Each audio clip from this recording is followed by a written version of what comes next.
Bueno, bienvenidos a todos a este podcast llamado Películas a Fondo, donde en cada episodio hacemos un análisis profundo, natural, descontracturado de una gran película. En este caso vamos a algo un poquito distinto y nos toca Tonto y Retonto, de 1994. Yo soy Juan, estoy con mi hermano Martín. ¿Cómo estás, Martín? Bien, muy bien. Agradecido con Películas a Fondo porque me llevó a volver a ver esta película que no la veía desde mi adolescencia. En la adolescencia me gustaba mucho esta película y toda esta movida de la que vamos a empezar a hablar, pero no me había decidido nunca volverla a ver con ese inseguridad de que uno dice, tengo un lindo recuerdo y será que por ahí después la veo y digo, era medio... Y bueno, y cuando empezamos a hablar de decir, vamos a hacer una comedia el próximo episodio, barajamos ahí distintas posibilidades, nos decidimos por esta. Y bueno, la fui a ver con dudas para repasarla y no, me sorprendió muy gratamente, la verdad vi que era muy buena película, así que... Bueno, yo la había visto también en su momento, en el 94, la volví a ver ahora también con mucha expectativa y me pasó que la volví a ver y dije, no me gustó tanto. Y después la vi otra vez, más tranquilo y sí, confirmo que es un peliculón. Que eso, claro, como dicen algunos, de las grandes obras de arte hay que verla más de una vez para... Claro, primero para no valorarla. la entendí primero. Claro, sí, tiene mucho. No, pero muy bueno. Mucho humor sutil, me encantó. Y bueno, siempre empezamos con el nombre, Tonto y Retonto. Yo creo que el nombre también influía, creo, en mi temor. Como que el nombre ya te dice, parece como que te va a decir, va a ser una pavada. Sí, va a ser una tontería. Pero la verdad la película no es una película tonta, es una película de humor. Le pone ya del nombre Tonto y Retonto para decir que va a ser con personajes que van a tener esta característica de ser medio tontos, sí. Porque viste que hay como dos tipos distintos puedes hacer con humor, que el personaje sea medio tonto y medio payasesco y ahí se producen el humor, y a veces el personaje normal, un tipo común. Y le pasan cosas por ahí más locas. Y entonces con el nombre ya está indicando que va a ir por ahí. Originalmente la película se respetó el nombre, se llama Dumb and Dumber. Sí. Literalmente vendría a ser tonto y más tonto. Sí. Dumber es como el comparativo. Pero así queda un poquito mejor. Por ahí. Sí, me parece excelente la traducción. Porque tonto y más tonto, por ejemplo, hubiese perdido esa fuerza, la energía que Dumb and Dumber suena claro. Así que sí, muy buena traducción. Que no suele pasar en general en las comedias. Es cuando menos se suele respetar los nombres de la película y le ponen otra cosa. Acá por suerte respetaron. Creo que en España le pusieron Una pareja de idiotas, que es un nombre horrible. Sí. Así que si él más o menos respeta lo que trata de decir, no me gusta. Tonto y Retonto, sí, muy buena traducción. Sin ser literal, como que respetó muchísimo la idea, digamos.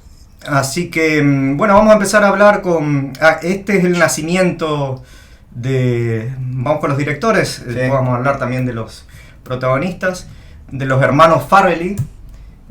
Peter Farrelly y Boyd Farrelly, y esta es la primera, es el nacimiento. Ellos terminaron siendo unos íconos de esta comedia, de la comedia estadounidense, y estamos hablando de 1994 la película, y para el que cree que no sabe quién son, les nombro capaz 4 o 5 películas que hicieron ellos y todos la vemos justo de la época.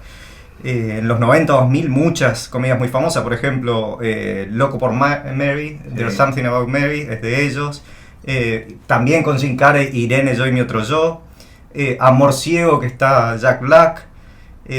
Acá lo que te decía, mira, si te digo The Heartbreak Kid con Ben Stiller, seguro decís, no, ni idea, esa no la vi. Y después te digo, no, se llama La mujer de mis pesadillas. Sí. Así que todas esas comedias que uno se las acuerda, que en su momento de la tele, de alquilar, al menos los de nuestra generación, digamos, que la habremos visto 1000 veces, sí, así que siempre se fueron muy fuertes con este rubro. ¿Con actores muy fuertes o actores que se hicieron conocidos a través de ellos, digamos? Y tuvieron, un poco de las dos cosas, actores en paralelo quizás. Claro. Por ejemplo, Jim Carrey, ahora vamos a hablar justo de Jim Carrey, pero Jim Carrey estaba arrancando con lo que las dos cosas, estaba arrancando a ser fuerte. Y a la vez esta fue una de las películas también que lo impulsó explotar. Esa fuerza. Después Ben Stiller, por ejemplo, actuó en también Venía y Bien, estas películas, su papel en Loco por Mary fue clave para la carrera de él, y yo creo que Ben Stiller después está también en esta que hablamos, de La mujer de las pesadillas, Yo creo que fue también una influencia a los hermanos porque Ben Stiller después pasa a ser director, ha dirigido como 5 o 6 películas, y una de las películas más importantes, la que dirigió él, es Zoolander, que claramente tiene una influencia de Tonto y Retonto, que no había actuado en Tonto y Retonto, pero después actuó con los hermanos Farrelly, así que vemos el peso claro, que tiene. Es similar, hay una pareja también de actores, bueno, él sobre todo, su papel podría ser uno más de estos dos, Ben Stiller en esa película. Sí.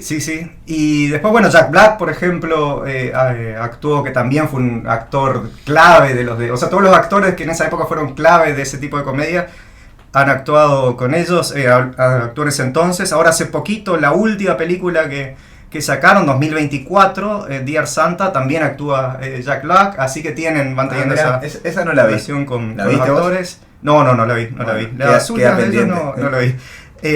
Owen Wilson también ha actuado con ellos en la película Pase Libre. Sí. Así que sí, fueron para marcar el peso de los hermanos Farrelly, claro, que tienen todos los más populares de comedia, entonces pasaron. Me nombraste todos, creo. Me faltaría Adam Sandler por ahí. Sí, Adam Sandler, si no me equivoco, no ha actuado con ellos, sí, que es el de esa época. Y después ya pasa por otro lado, quizás la nueva, podría ser más una nueva generación, claro, lo de Seth Rogen, Jonah Hill, van por ahí por otro lado, de una renovación de la comedia. Y bueno, ¿cómo arrancan ellos? Peter Farrelly arrancó como escritor, tratando de hacer novelas, empezó a hacer, o sea, por el lado de la escritura, por guiones, empezó a hacer para películas. Sí. Y en un momento se frustró que él vendía los guiones, se los compraban, pero no eran producidas las películas con esos guiones. Se ve, por ahí a veces van comprando por las dudas, bueno, y como que vio en un momento, bueno, voy a tener que involucrarme más y hacer las películas. Y ahí arranca con que esta encima, pese a que él escribía, nace la idea, viene de otro lado, de otro que estuvo también de director y escritor de comedias un poco anterior, que se llama John Hughes, que por ejemplo dirigió películas en más de los 80, comienzos de los 90, por ahí de las más famosas, una se llama Breakfast Club, o 16 Candles, sería 16 velas. Acá sí. Le tradujeron con otro nombre que no me lo acuerdo porque era horrible el nombre con que lo tradujeron. No me suena igual la película. Y sí te va a sonar, fue el guionista de Home Alone. La traducción horrible de Mi Pobre Angelito, bueno, pero bueno, la conocemos como Mi Pobre Angelito. Y John Hughes había empezado a escribir una película que la tenía de nombre Ski Nuts, que vendría a significar como los chiflados del esquí, sí. Que fue el germen de esto, pero básicamente la tercera parte de la película. La idea era sobre dos tipos medio tontos, medio payasescos, haciendo en Aspen con la nieve y eso, y haciendo... Claro. Y ahí él quedó ahí, en un momento no se decidió avanzar y se lo vende, se lo compran ahí la idea los hermanos Farrelly para empezar a producir. Después ellos hacen el guión, tiene un guionista más. En general, los hermanos Farrelly suelen hacer los guiones con 1, 2 o 3 guionistas más. Contratan ayuda y participan ellos. En la gran mayoría de las películas que tiene. Hay algunas excepciones que están ellos dos solos encargados del guión y algunas otras excepciones en que ellos no hacen el guión y solo dirigen. Pero el método más común de trabajo de ellos es los dos involucrados en el guión y en la dirección, con ayuda en el guión. En general dirigen juntos, en particular la película esta, la primera, Tonto y Retonto, figura como director Peter Farrelly, y Bobby no figura como director, figura como guionista, pero pese a eso cuando arranca la película te dice una película de los hermanos Farrelly. Eso te iba a decir, me recordaba visualmente que decía Farrelly Brothers. Sí, ya te lo anuncian como dúo, pese a que figura él como director. De ahí en adelante, todas las seguidillas de las películas que hacen, están los dos como directores. Estamos hablando, esta es de 1994 de la primera, y la última que hacen juntos, bueno, lo de que te dije de la de Santa, sí. Es como un regreso, que figura Bobby como director y como productor Peter, pero ellos quedaron dirigiendo juntos varias películas hasta la última fue 20 años después, 2014, que fue Tonto y Retonto 2. Que no tuvo demasiado éxito, me parece. No, dicen que iba a contar después de las secuelas y eso, pero sí, porque antes, 9 años después, esta de 2003, se hizo una secuela, pero que en realidad fue la precuela, pero sin la participación de ninguno. Claro, porque eran más jóvenes. Ni de los directores, ni de los actores, con toda otra gente. Y esa no la vi, pero dicen que es muy mala. Cuando Harry conoció a Lloyd, creo que pusieron. No la vi, pero dicen que es una película espantosa, que no participa ninguno de ellos. Claro. Y bueno, un poco después, 20 años después de la película original, sí, con ellos dos, con los hermanos Farrelly y con Jim Carrey y Jeff Daniels hacen.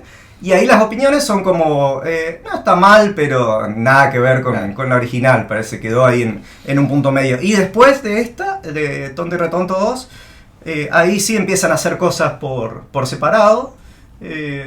Porque sí, nomás, no hubo ni separado, nada, siguen todo bien y siguen haciendo por ahí alguna cosa para televisión y eso, pero dejaron esa seguidilla de dirigir siempre películas juntos.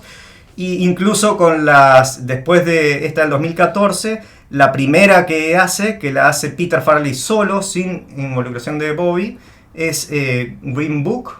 Vendría a ser el libro verde, no recuerdo si le tradujeron exactamente con ese nombre, le pusieron otro, que gana el Oscar a Mejor Película.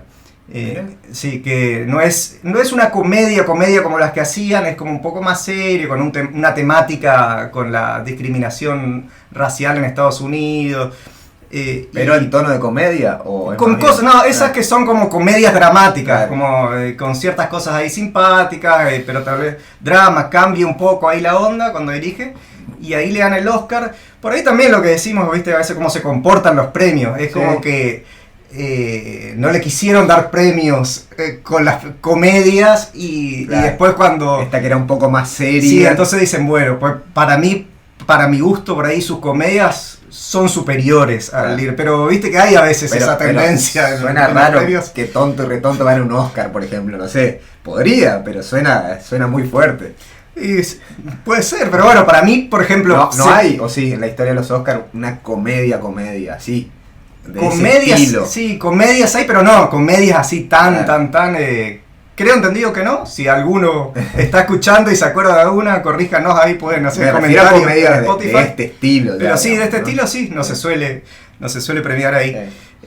Por eso, este caso me pareció un ejemplo en donde para mí Green Book no es una película tan importante o tan con peso como las otras comedias de él, pero dicen, bueno, ahora que hiciste eso te premiamos. Tenían ganas de premiarlo a él. Claro, viste que a veces muchas veces los Oscars hacen eso, el premio a la trayectoria, con esas injusticias que nunca le premiaron y dicen, bueno, y yo creo que casi fue ahí, como diciendo, bueno, como fuiste importante para la comedia, ahora que hiciste una película premiable, ahí le metemos. Te damos el premio. Y bueno, y desde ahí sí siguieron un poco dirigiendo algunas cosas por separado, y ahora, como te dije, la última que hicieron son de 2024, siguen haciendo hasta hoy, un poco juntos, un poco separados, pero bueno, han marcado ambos este camino.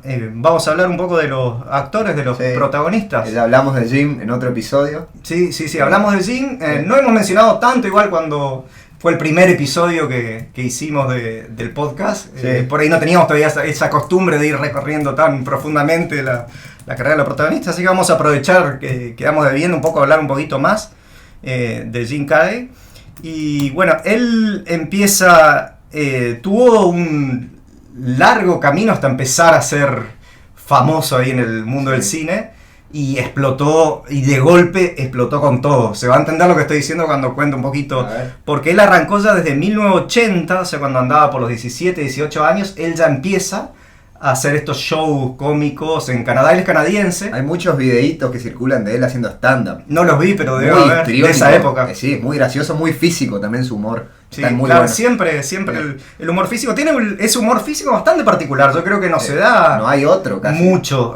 Por ahí, si te vas a la historia del cine, tenés que ir a Chaplin, es el ejemplo más emblemático, que arrancó desde el cine mudo. Pero y después hoy, digamos, vos te imaginás un papel así para un actor con ese tipo de forma física de efectuar su actuación, y no se te ocurre otra. No hay. Por eso empecé a tratar de mirar para atrás. Me acordé además de Chaplin, por ahí un humorista que actuó mucho en los 60, 70, Jerry Lewis, para mí es el más cercano.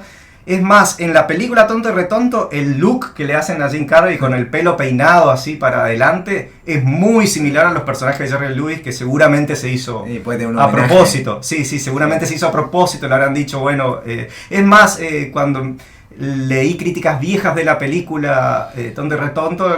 Había críticos de cine que lo elogiaban la actuación de Jim Carrey, que había aparecido hace poco, y decían, pinta para ser el próximo Jerry Lewis, así que quizás es una de las referencias a él.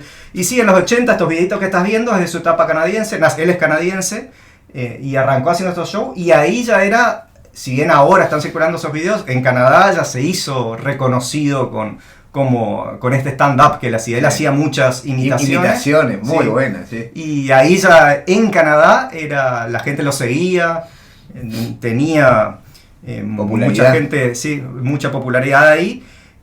Pero bueno, él quería después crecer más, ir al mundo del cine, y en un momento se va para Hollywood, para tratar de enganchar ahí, porque él vio también que con esto de las imitaciones y stand-up llegaba hasta un punto, claro, que por ahí tenía un techo, un límite, y empezó un poco a ver cómo podía expandirse. Y en Hollywood le costó, durante todos los 80 estuvo entre papeles muy pequeños, o tuvo un par de protagónicos, pero en películas que pasaron muy sin pena ni gloria. La más conocida, entre comillas, pues no fue muy conocida, una que se llama Once Bitten, de 1985, que es una comedia de vampiros.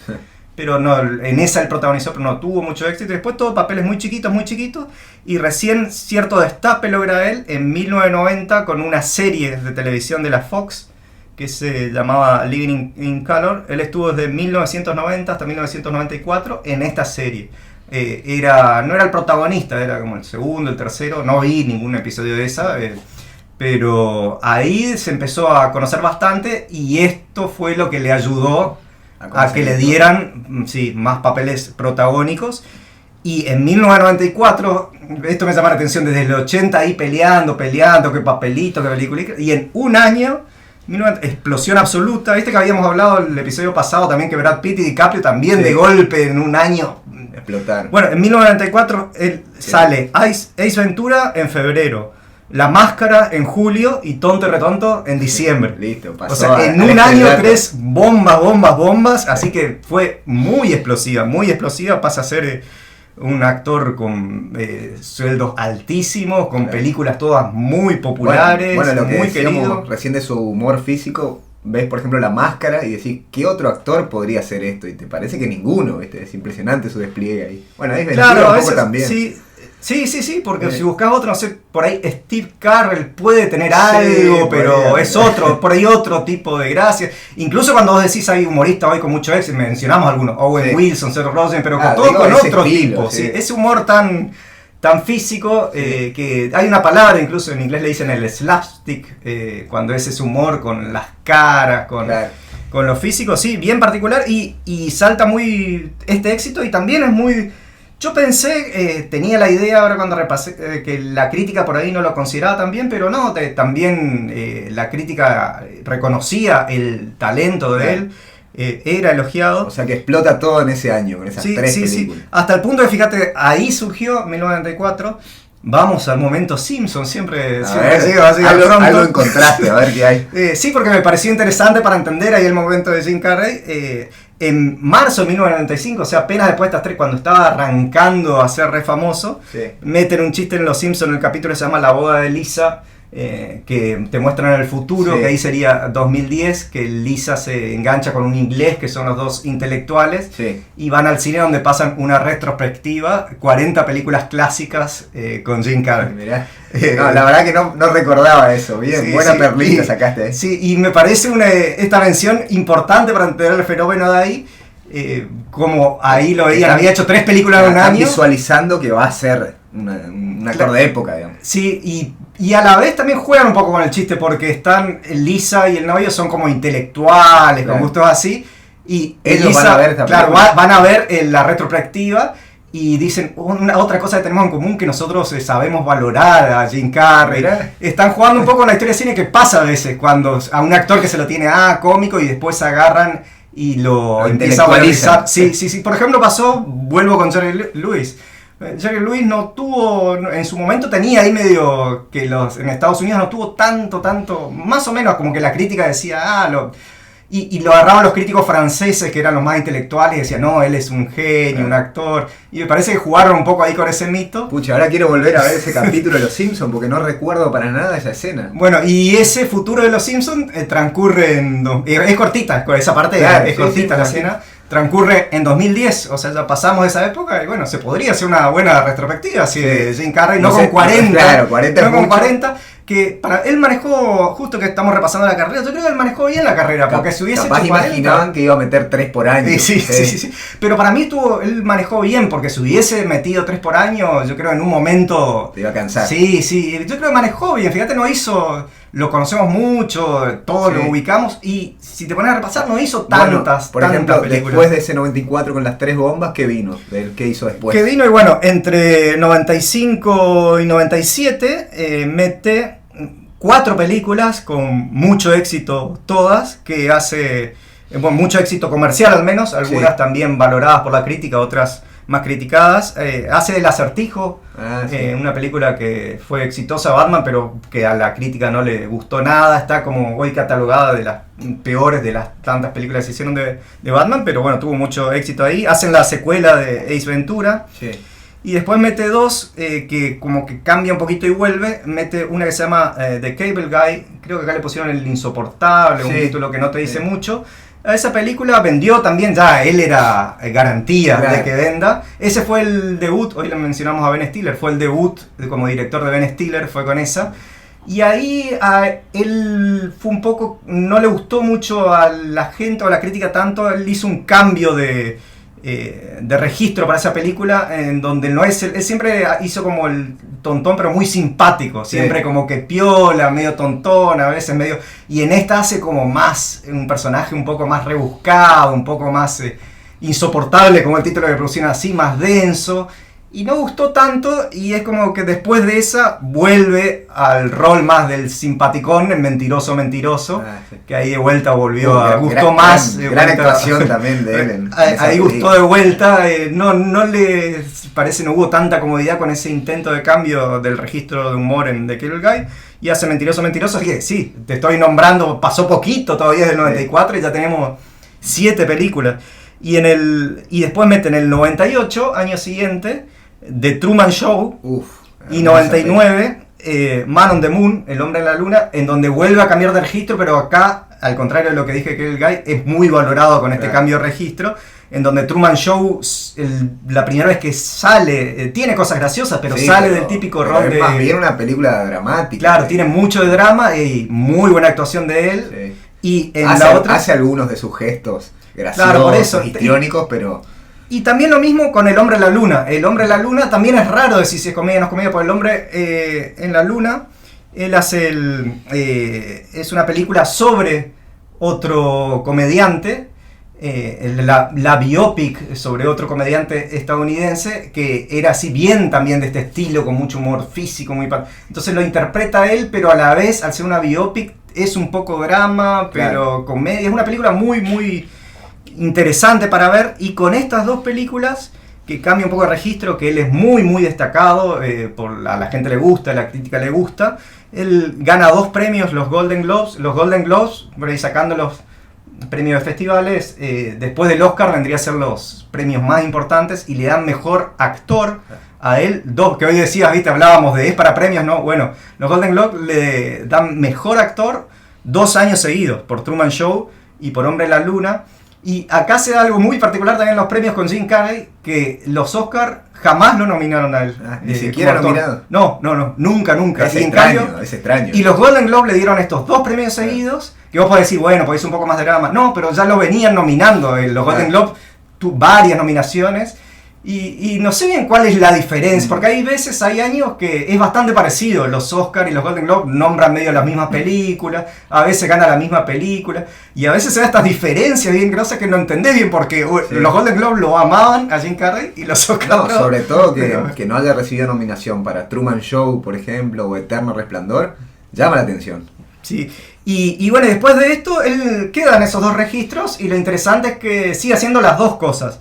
No es que dice, bueno, voy a hacer estos papeles más fuertes, sino que las dos cosas. Hace estos papeles un poco más dramáticos, como en Eterno Resplandor, que mencionaste justo recién. Sí. Estamos hablando de la entrada de los 2000, o otra película que en cambio no tuvo tanto éxito, que se llama Número 23, pero también le hace un rol dramático. Pero no abandona la comedia, porque también hace en los 2000 Irene Yo y Mi Otro Yo, que es con los hermanos Farrelly también, en otra colaboración. Que es una de las que la habíamos pensado yo quería para hacer esa. Y después nos dimos cuenta que es una doble personalidad, y ya hablamos, el Cisne Negro había doble personalidad, el Club de la Pelea doble personalidad, bueno, así que nos inclinamos, pero tranquilamente la podíamos haber hecho.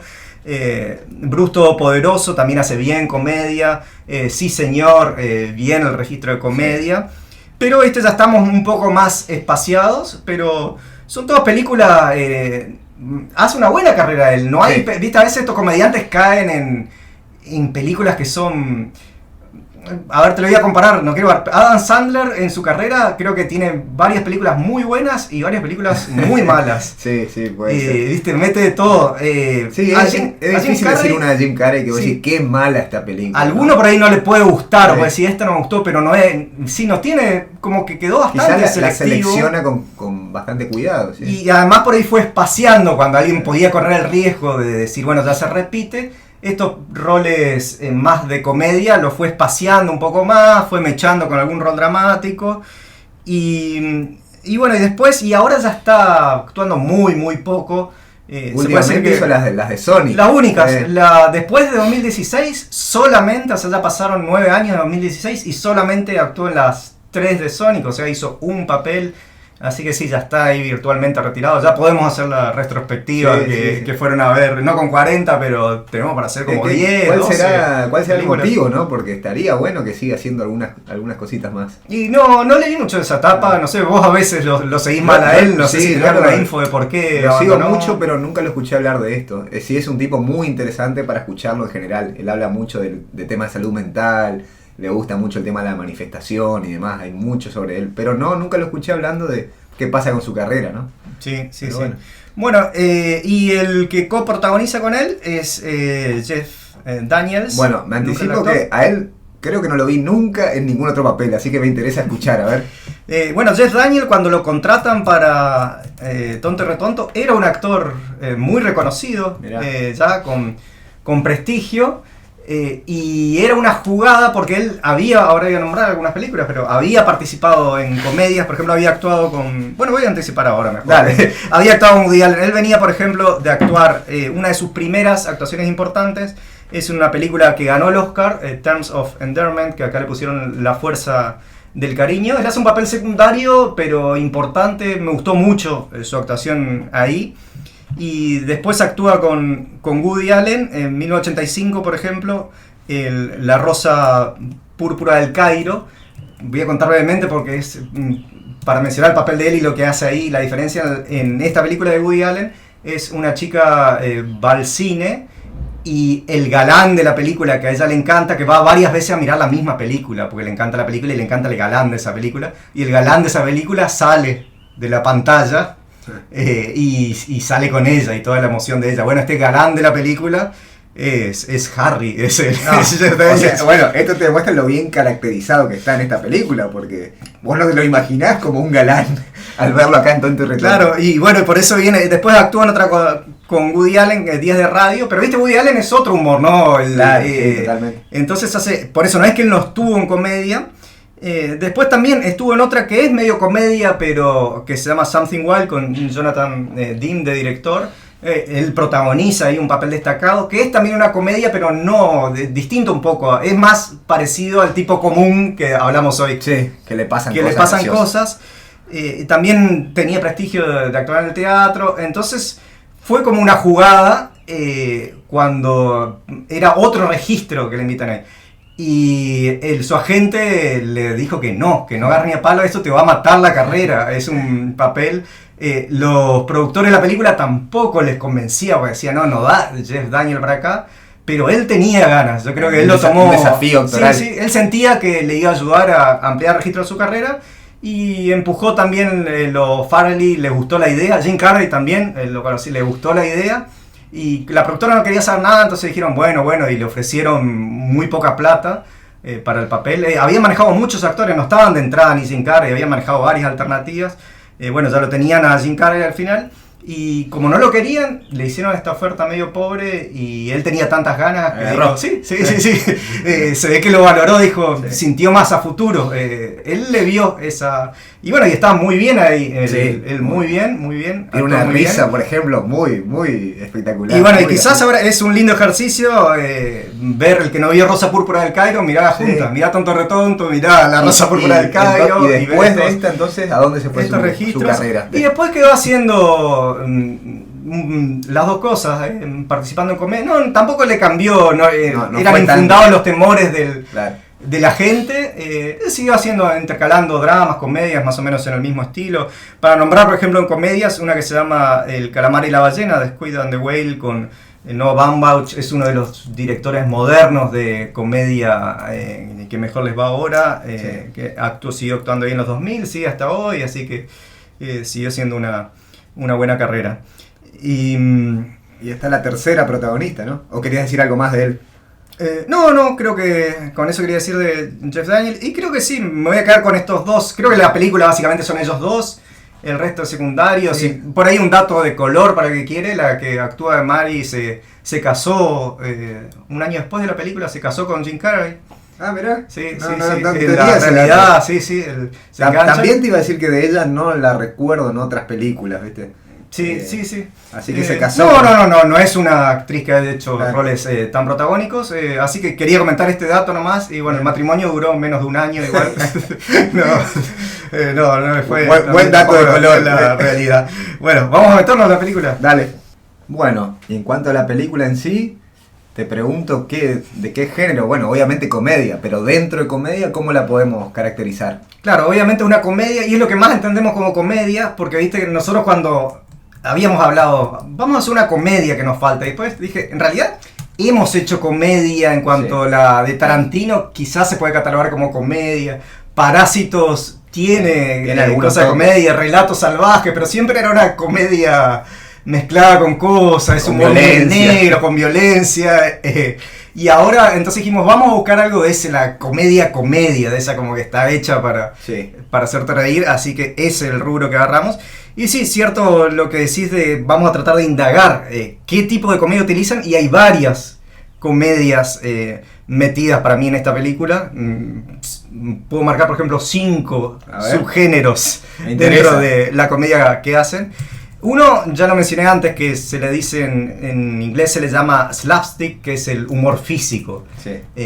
Ya lo hablamos con el humor ese que hace Jim Carrey. Otro que se usa mucho acá, que le gusta mucho a los Farrelly, que es el humor escatológico. Que me harás el término en inglés, no lo conocía, lo leí ahora, le dicen toilet humor, como diciendo humor de inodoro. Humor de inodoro, esto les gusta mucho eso y lo ponen ahí en la... Yo no soy muy fan de este humor, es difícil de hacerlo. Tiene una escena con el inodoro directamente. Y creo que todos, hay una con pis, hay otra con caca, lo dejan casi completito sin hacer.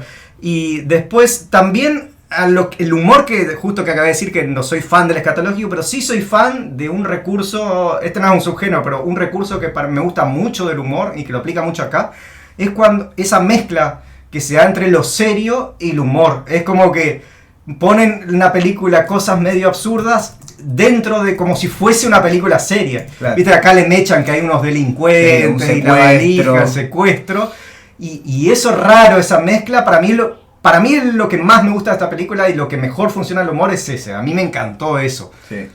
Y los subgéneros que podemos encontrar acá también dentro de la comedia es uno, acá voy a decir el término en inglés, sería que se usa mucho, que es el buddy comedy. De amigos. Sí.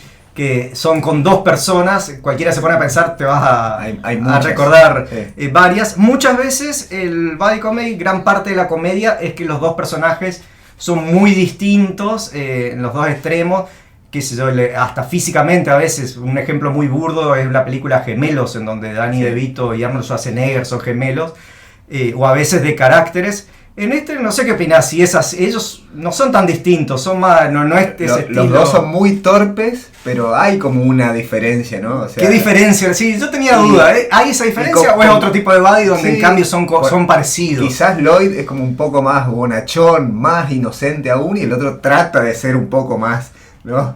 Un poco más evolucionado, pero sí, tienen mucha similitud también. Y también pensé por ahí esto de la contratación de Jeff Daniels juega con eso. Quizás los personajes no son tan distintos, pero al venir Jim Carrey de un tipo y contratar en vez de otro con ese tipo de humor, otro que viene de un humor un poco más serio, de dramas, logran el efecto cómico de la buddy con este hecho, con el casting. Con ese contraste, digamos. Y mete un poquito también de otro. Hay tantas películas sobre eso que se transformó en un subgénero, que es la película de carretera o road movie, donde va transcurriendo una buena parte mientras viajan. Esto también se da un montón, pese a que, claro, vos a priori podés decir, ¿qué puede pasar en un viaje en ruta? Pero sí, hay muchas películas, es todo un género que pasan un montón de cosas ahí dentro de la ruta. Y con esto voy a saltar ya a... Es como la mitad de la película, que hay una siempre hablamos tratamos de estructurar un poco antes de empezar a hablar, y para mí hay una estructura muy marcada, en donde cada subparte de la película está en un escenario distinto.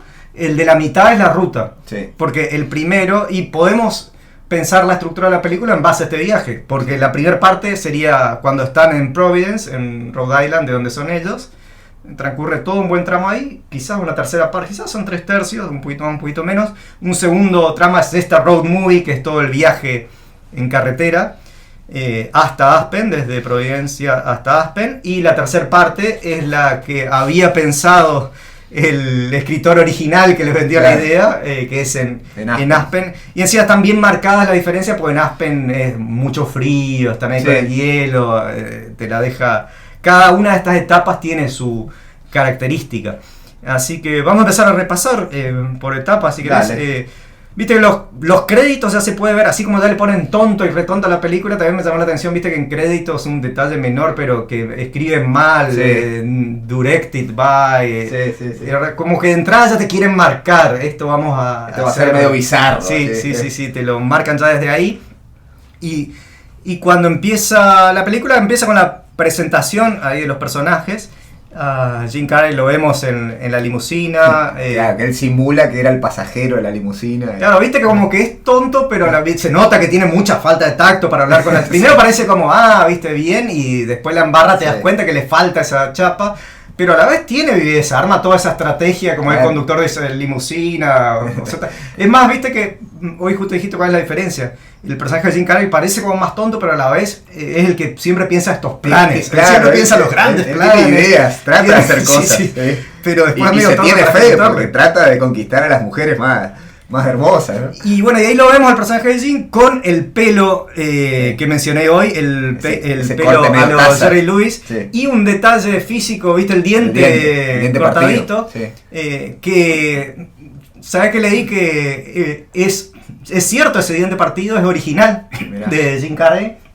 De chico él había tenido un accidente y vivió ahí con el diente cortado, y en un momento él se hace una intervención del dentista, se pone algo ahí, pero se ve que no sé si a él o a quién se le ocurrió eso. Un auto-homenaje casi a su... Y se hace como que quedaba bien sin como él tenía antes los dientes, y se saca ese arreglo. Voy a decir por ahí una burrada, no sé mucho de dentista. No sé qué es una prótesis o algo que se pone ahí para cubrir. Se lo hace sacar para hacer la película y después se lo pone porque pegaba para hacerlo más... Queda gracioso.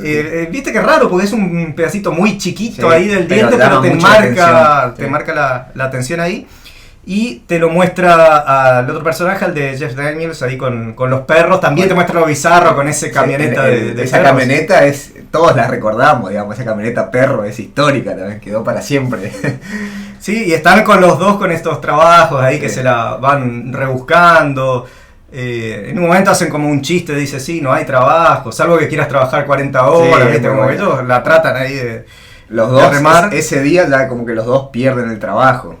Los dos te muestran que hacen desastre y cada uno de su lado pierde su trabajo. Sí, pero con su trabajo de limusina es muy importante todavía, porque ahí viene el encuentro con Mary. Claro, con la chica. Y a mí esta parte de la película me encanta por cómo juega cuando él la lleva a ella, que enamora claro, ahí de golpe. Es genial la primera escena cuando ella sale de la puerta de la casa, entra y él hace como que le duele el corazón. Sí, o sea, sí, se enamora profundamente cuando la mina le dijo hola, no mucho más. Es muy gracioso. Y encima hacen el recurso que decía de mezcla de serio con... Vos ves bien absurdo esta agarrada del corazón, pero te ponen música o imágenes o la filmografía de una película romántica verdadera. Sí. Entonces estás viendo esa música emotiva y él enamorado y a la vez ella como que no entiende nada, que sí, lo que vivimos, y él lo vive así. Ella siempre está desconcertada ante cómo vive Lloyd su relación, digamos. Y yo siento que, claro, qué tan tontos son los personajes. Yo creo más que tontos parece como que son inocentes. Adolescentes tontos. Sí. Inocentes. Es como si fueran, y ese enamoramiento también, el enamoramiento del adolescente ingenuo que sí me enamoré, lo que viví con ella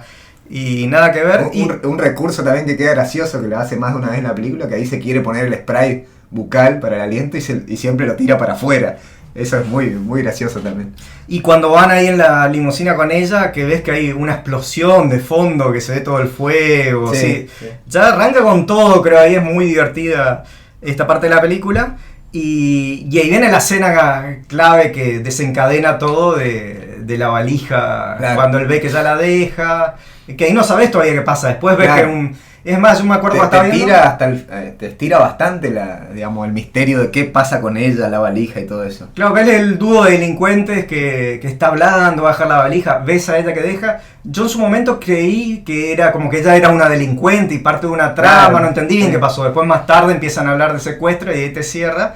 Pero bueno, él ve que siente que se olvida la valija, sale corriendo ahí y ahí arranca todo el tema. Y lo bueno también, el recurso muy bueno es que los malos siempre piensan que ellos son dos cracks, digamos.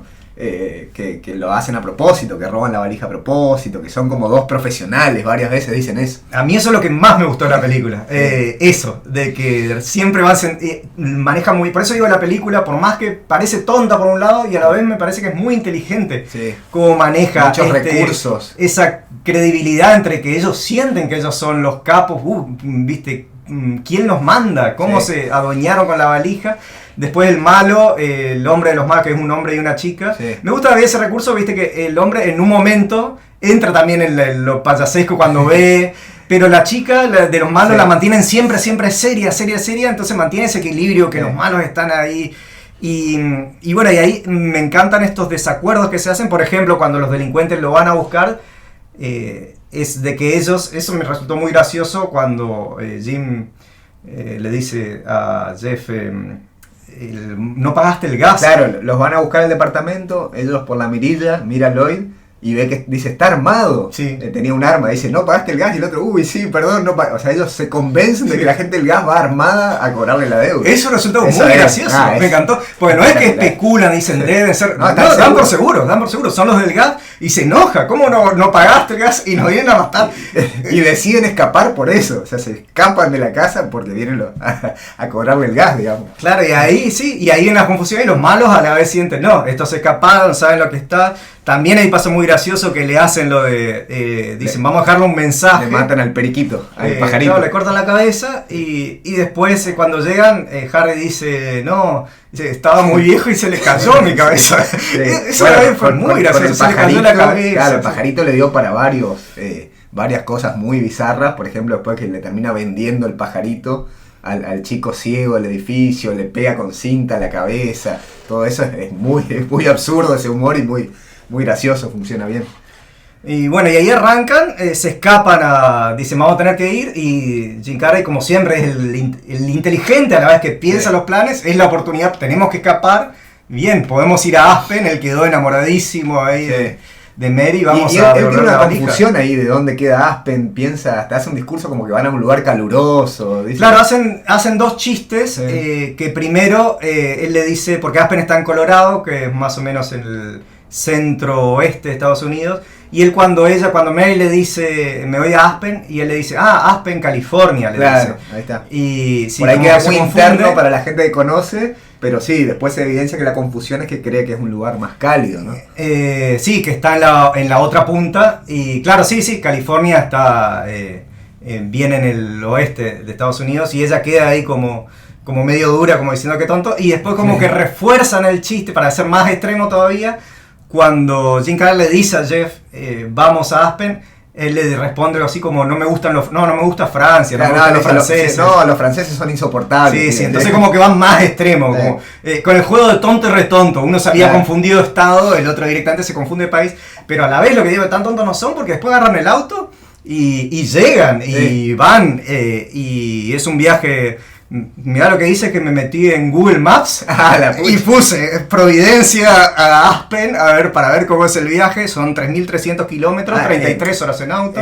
Mary le dice en un momento a Lloyd, viajaste 3.200 kilómetros. No me había acordado de eso, vos tuve que buscar en Google Maps. Viajaste 3.200 kilómetros para verme. Y dice, bueno, igual no tengo mucho que hacer. Sí, eso me encantó él tenía la oportunidad, él quería se iba a quedar como él, dice, voy a quedar como él. Pero y cuando tiene la oportunidad dice, se bajó el precio. No tenía mucho para hacer.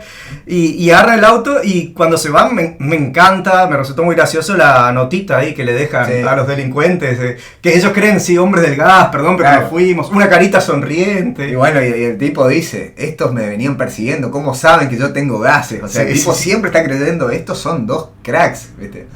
Y bueno, y entramos en esta película de carretera, con las aventuras que van teniendo ahí, que se van. Una característica de las películas de carretera es las dos cosas. Por un lado, muchas veces son dos los que viajan, es cómo va cambiando su relación entre ellos dos, pero a la vez también es los terceros, cómo se van encontrando, siempre hay encuentros con terceros en la ruta, que son importantes. Y bueno, y el primero es ahí en la estación de servicio, con ese que le tira la sal. Jeff le tira la sal, y ahí el camionero ese gigante que viene sí, que no es un actor originalmente, es un jugador de hockey, eso le dije después, y no sé de dónde lo sacaron, capaz le gustaba como jugador, porque después le hicieron actuar como en 3-4 películas más los hermanos Farrelly, pero no actuó en otras cosas. Es un jugador muy reconocido, con mucha trayectoria en el hockey. Era un ídolo de ellos, algo así, aprovecharon. Así que lo pusieron ahí, y hay un chiste que me encanta, que también muestra lo infantil de ellos, cuando viene el camionero, no me acuerdo, cuando viene enojado y dice, ¿quién hizo eso? Y ellos que son amigos, y el otro lo señala en una posición muy graciosa. Eso, como dijiste vos, muy adolescente, una actitud infantil casi. Y ese humor físico de Jim Carrey, de cómo se lo marca, le señala con varios dedos, moviéndose así, esa parte me resultó muy graciosa. Y después ese personaje aparece de vuelta, en otra escena más adelante. Adentro del baño, donde como que lo va a apurar a Lloyd, y aparece Harry y le pega con... Que me gustó, yo cuando veía la película dudé, cuando aparece él, que claro, que ve el mensaje en el baño, que dice, te espero acá, y él justo se encuentra, que por un lado anticipase el chiste, va a venir, pero yo no anticipé que iba a venir el mismo. No. Eso te sorprende. Eso fue yo dije, es el mismo, y después dije, sí, es el mismo, que está bueno, que maneja el mismo personaje. Y es más, viste que en la estación de servicio pasa al revés, que el otro Harry se encuentra con una chica que después termina apareciendo, también esta repetición de personajes, porque podrían hacer ese chiste del baño con otro, pero al hacer que sea el mismo, le produce también que sea gracioso. Bueno, hay una parte ahí donde cambia un poco todo, cuando el malo le hace dedo, planean para subirse al auto con ellos, le hace dedo, se sube. A mí me encanta esa parte cuando el malo está en el medio de los dos en el auto, y ellos son totalmente insoportables, ¿viste? Y el tipo está que no puede más, ¿viste? No aguanta, ¿no? Y ahí el tipo está en la duda, ¿sí? Claro, y empieza a hacer la transición de que esto no son los geniales delincuentes que supuse. En un momento él le dice, ¿por qué no prendemos la radio? Ellos le dicen, no, ¿para qué? Y empiezan a cantar, y ahí el tipo no aguanta más hasta que amenaza que va a sacar un arma, ¿viste? Casi saca el arma para dispararlos, y ahí ellos paran. Una familia que le está haciendo dedos. Eso es gracioso cuando le levantan a la familia. Sube con la familia, porque todos juntos cantan. Claro, y antes también es gracioso porque hay un comentario antes, cuando lo levantan al malo, Jim le dice, nosotros en general no hago nunca dedo, como diciendo, bueno, pero voy a confiar en mi instinto. Nunca subimos a nadie, pero vamos a confiar en mi instinto. Nunca subimos a nadie, después sube toda una familia. Y así que ahí transcurre gracioso esa parte con el malo, hasta que lo matan, digamos, ahí. Antes de eso hay también el primero de los chistes escatológicos que lo hacen con el pis y la cerveza. Y hay un poco, claro, con el chiste, el humor muchas veces yo creo que tratan de hacer un equilibrio entre la anticipación, que vos ya sabés lo que va a pasar, con la sorpresa. cómo manejas, parecen dos cosas contradictorias, pero viste cuando Jim Carrey dice, si te van a hacer pis, bueno, hacé dentro de esta botella de cerveza, es como una anticipación, es obvio como espectador que alguien la va a tomar. Sí. Juegan con eso de que vos ves y decís, ya sé que va a pasar eso. Y bueno, ¿y cómo lo van a hacer? Y bueno, y ahí viene cuando el policía... No me sorprendió después tanto, por ahí lo que a mí me sorprendió, no sé si que el policía parece serio y empieza a hacer unas caras particular que me sorprendieron. Claro, es un comediante que vos no, de Jim Carrey esperás que haga esas caras, y este otro personaje te sorprende por ahí. Ahí hace, entre medio meten un chiste, un tema que el que escucha sabe que a mí me fascina, no sé por qué, una de mis pasiones absurdas es los chistes que no tienen traducción. Viste que le dice lo del pullover. Le dice el policía que es estacionen, y es igual que pullover. La prenda de vestir. Claro, y entonces le hace y él dice, no, pullover, no es un pullover, es un cardigan, que es otra... mirá, no y porque se habrá perdido en la traducción, le habrán hecho otra cosa, que es eso de los chistes intraducibles, que no sé cómo lo habrán hecho. Y después que matan a este malo, claro, ahí viene la parada, que ya con ellos dos que quedan solos, paran en la estación esta de nafta donde viene este encuentro con los personajes. También, y viste que que después como que va cerrando todo, porque cuando Jeff parece torpe también para hablar con las mujeres, viste que arranca muy torpe él con la chica, me dio mucha gracia el chiste de que dice que es tu esquí, los dos son tu esquí, ¿viste? Empieza esos chistes, parece que es torpe, pero después como la chica como que se engancha. Claro, con él. Había sido que ella era la gente del FBI, porque vos no entendés ahí cómo se engancha. Que es medio loquito, viste que se le prende fuego los pies ahí. Claro, y me gustó porque después dije, bueno, lo hacen nomás irrealista, digo, no puede ser que se enganche. Y recién después me sorprendió, cuando salta que era del FBI, decís, bueno. Ahora tiene sentido, digamos. Con razón. Y bueno, y ahí viene con el... cuando él se equivoca, en medio de la ruta, que es... Sí, no, eso es genial, porque ya están llegando a Aspen. Viste que dice directamente, están ahí, y él se equivoca el cruce y se va, pero totalmente, hace 5 horas, 6 de manejo, totalmente para otro lado. Y gracias a eso evitan a la policía, viste que los estaba esperando, porque ellos habían matado al malo. Y gracias a eso se van y evitan a la policía. Y creo que de vuelta debe ser ese juego, que la policía dicen que brillantes, cómo se escaparon. Cómo se escaparon. Se equivocó. Sí. No, que iba a decir que a mí me dolió mucho después que Jeff se enoja mucho con él.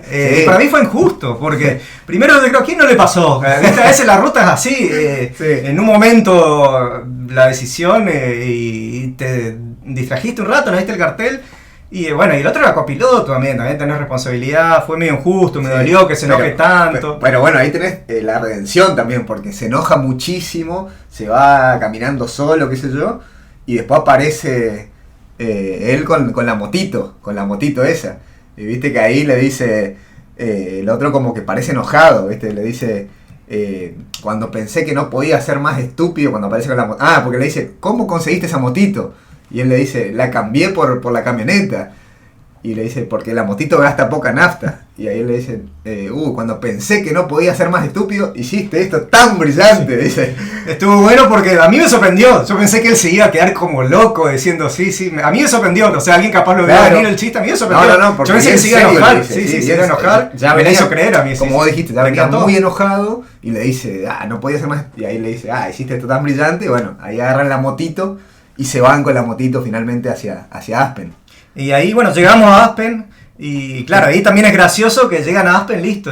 Pero no sabe cómo comprarla. Aspen es grandote. No había pensado todo ese viaje. Ahí es un chiste muy gracioso porque él no recuerda el apellido de Mary. Entonces le dice, ¿por qué no te fijas en la valija? Porque él dice, sí, el apellido era con S. Y él dice, ¿por qué no te fijas en la valija? Sí, Samsonite.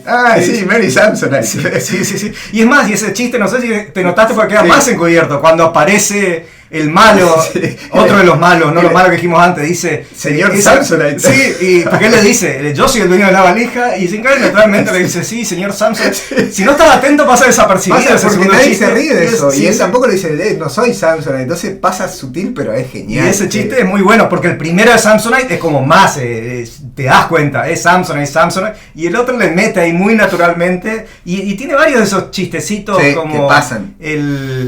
el humor a la vez intercala, dije del slapstick, que es un humor muy exagerado, y también tiene un poco de que uno podría decir en esta película, no basta esto, que el término en inglés es deadpan humor, que es humor que vos contás el chiste, pero todos están serios.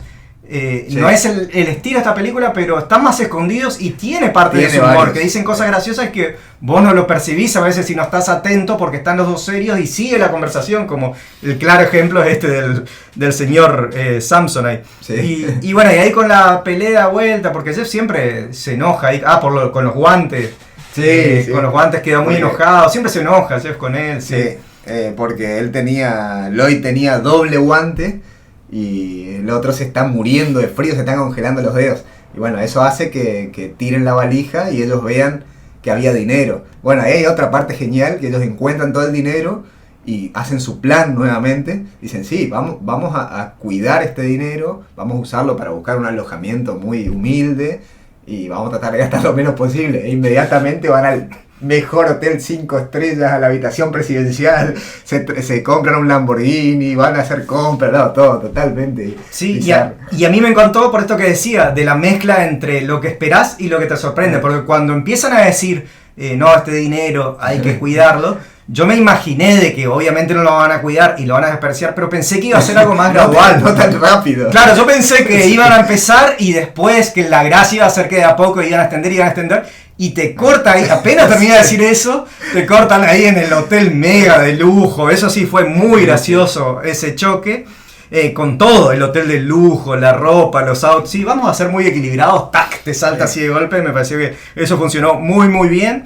Y ahí empiezan con la parodia a la película Pretty Woman, que una película había salido 4 años antes, en 1990. Es conocida la película, pero básicamente Julia Roberts hace un personaje de una prostituta, pero que Richard Gere le empieza a pagar la ropa de lujo. Entonces queda bien ahí la parodia, que ellos de golpe como se encuentran con esa plata. Sí. Y durante la canción de Pretty Woman hacen varios sketches físicos.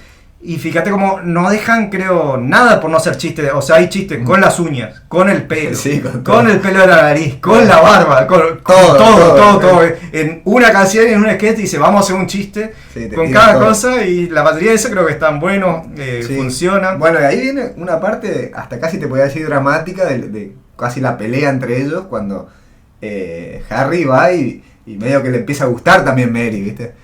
O sea, Lloyd le pide que vaya a conseguirla, a presentarlo, y ahí, ¿no? Hay como un quiebre ahí en la relación de ellos. Que eso casi nunca sale bien, esa es la típica, el que no se anima a hablarle, claro. Dice hablarle vos, sí. Y Jeff no va con mala intención inicialmente, pero casi de casualidad sale de que ella le dice, sí, vamos a salir, y se sorprende.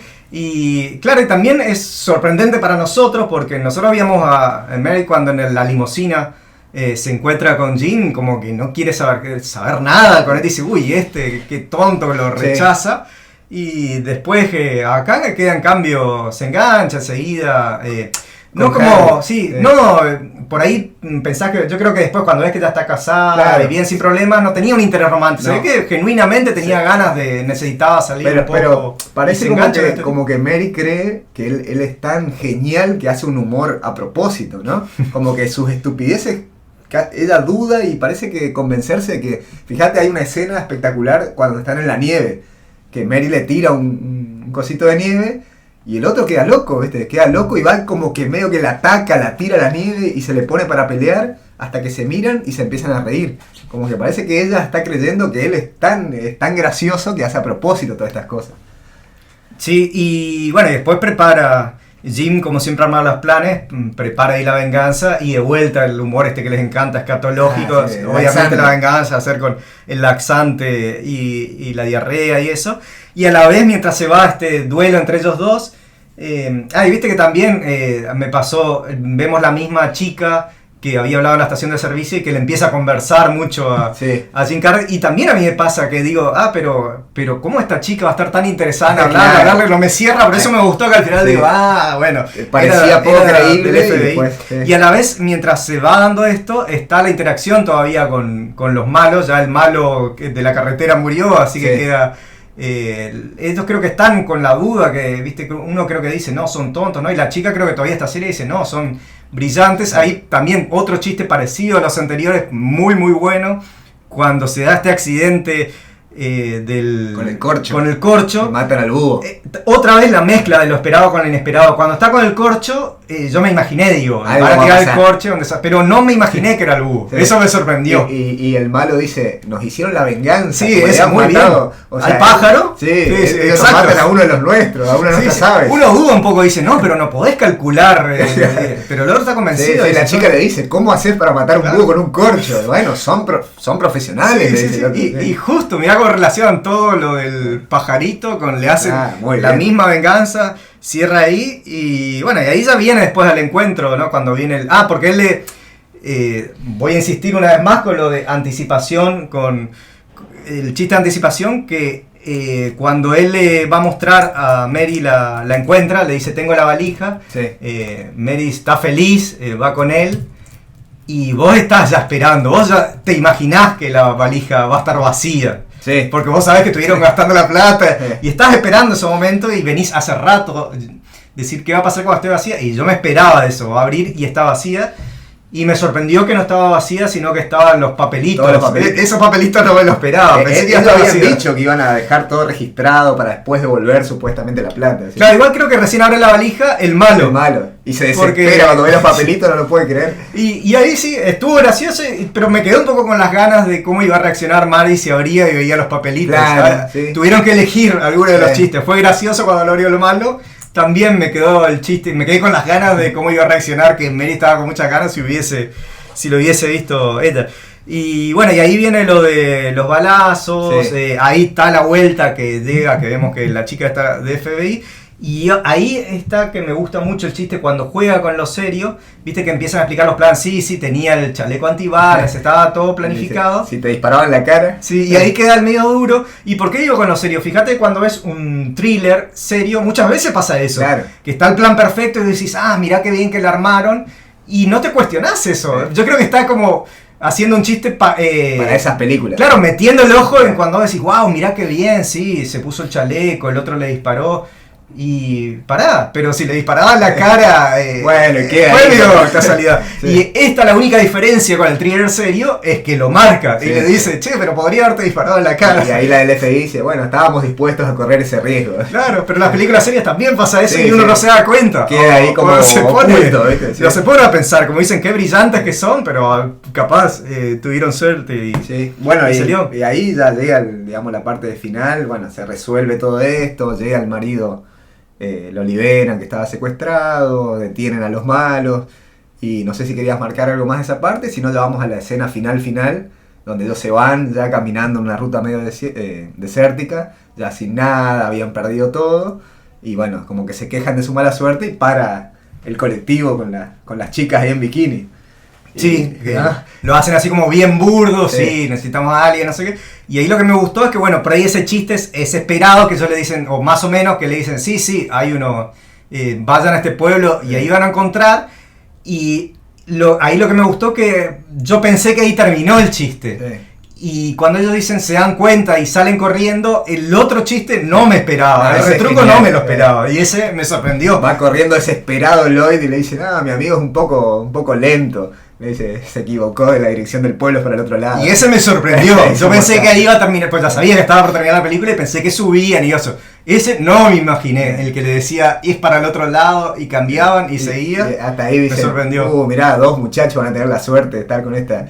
Y dice, nosotros no, bueno. Y el otro dice, no te preocupes, vamos a tener nuestro golpe de suerte, solamente tenemos que estar bien atentos y con los ojos abiertos. Digamos. Así que sí, termina lindo con este chiste que... termina con todo. Primero, claro, el primero digo, no está tan bueno el chiste cuando digo, ¿viste? Pero cuando mete el retruco de no, queda para el otro lado, dije, está bien, me sorprendió de vuelta y termina bien. Así que bueno, vamos a elegir la escena. La escena, bueno, empiezo yo. Vamos, dale. Bueno, ya la nombramos, pero voy a esa. Es cuando ellos se dan cuenta que en el maletín hay plata. A mí me encanta eso. Y ellos planean decir, vamos a ser súper centrados, vamos a cuidar este dinero. Y como vos dijiste, ni siquiera esperando, en la escena siguiente te muestran ya el descontrol total. Tanto como la suite presidencial como el Lamborghini y todas las compras. A mí eso me encantó. Esa es la escena que yo marco. Sí, a mí me encantó también esa escena. Y me voy a quedar por ahí en otro registro para remarcar lo que dije que más me gustó de la película, es cómo juega entre lo serio, mete el humor dentro de lo serio, y me gustó en ese sentido mucho la escena de la valija. Cuando deja la valija él, ves mucho esta mezcla en donde él se está yendo al remis y la mira como enamorado a ella, y te ponen una música y escenas que si alguien llegó tarde a la película y mira esa escena, dicen, estás viendo una película romántica, y lo ves a Jim serio mirando con la música de fondo, el plano, el que de golpe te enfocan a la chica yéndose y a él, muy muy serio, de película romántica en serio, y a la vez es la chica nada que ver, no hay ese romanticismo, no es verdadero. Y a la vez cuando él corre con la valija también, si lo ves sin saber que es alguien que llegó tarde, parece una escena de acción, y a la vez es un absurdo. Así que en esa escena para mí me pareció brillante cómo está ejercido ese meter el humor payasesco dentro de una película seria. Bien, bueno, fantástico, como decimos siempre, espero que la hayan disfrutado tanto como nosotros y nos escuchamos en el próximo episodio. Muchas gracias.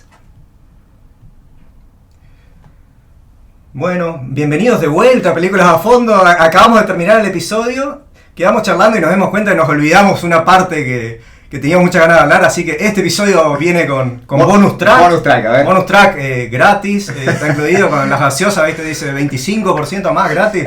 Va a venir con bonus track porque nos salteamos una parte que los dos teníamos muchas ganas de hablar. Cuando están viajando, a los dos nos gustó mucho, cuando él empieza a fantasear ese encuentro con Mary, de cómo va a ser, que vos estabas mencionando que cuando él practica, ¿no? Y después a mí me gustó mucho esta fantasía porque arranca más tradicional, es lo lógico, vos decís, sí, se imagina cómo la encuentra, se besan, el romance. Pero lo delirio de su fantasía después enseguida salta, para él clave en su fantasía ser gracioso con la familia. Toda la familia de ella riéndose, los chistes de él que son pésimos. O sea, pero para él es re importante eso, está dentro de su fantasía. Y ese también fue un humor, porque lo otro es esperado de la fantasía del romance, y eso no lo esperaba. Fantasías con ser gracioso, fantasías con que se rían de tus chistes malos. Peor todavía, que van a la cena del restaurante y que él se empieza a pelear con todos. Ahí ya la bizarrean totalmente, ¿no? Claro, y entonces tiene la fantasía tres partes. La del amor, la de ser gracioso de la familia y la de la pelea, en donde un detalle para relacionar con la de Tarantino que hablamos hace poco, que gran parte del humor es que él imita a Bruce Lee con esos gritos. Y se va haciendo cada vez más. Primero pensás que la fantasía es que él es re gran peleador, pero después se bizarrea también un poco. Parece que él está ligando y después se empieza a poner un poco más fantasiosa. Y termina casi una escena Mortal Kombat Fatality. Que claro, le saca el corazón y se lo da en una bolsita. Pensé literal, también me acordé de Mortal Kombat y también dije sí. Bueno, así que bueno, con este Fatality cerramos el bonus track, pero teníamos... Era imperdible. Sí, teníamos que mencionar esta parte, es una escena muy divertida y que suma mucho a la banda de la película. Muy bien, hasta la próxima. Chau.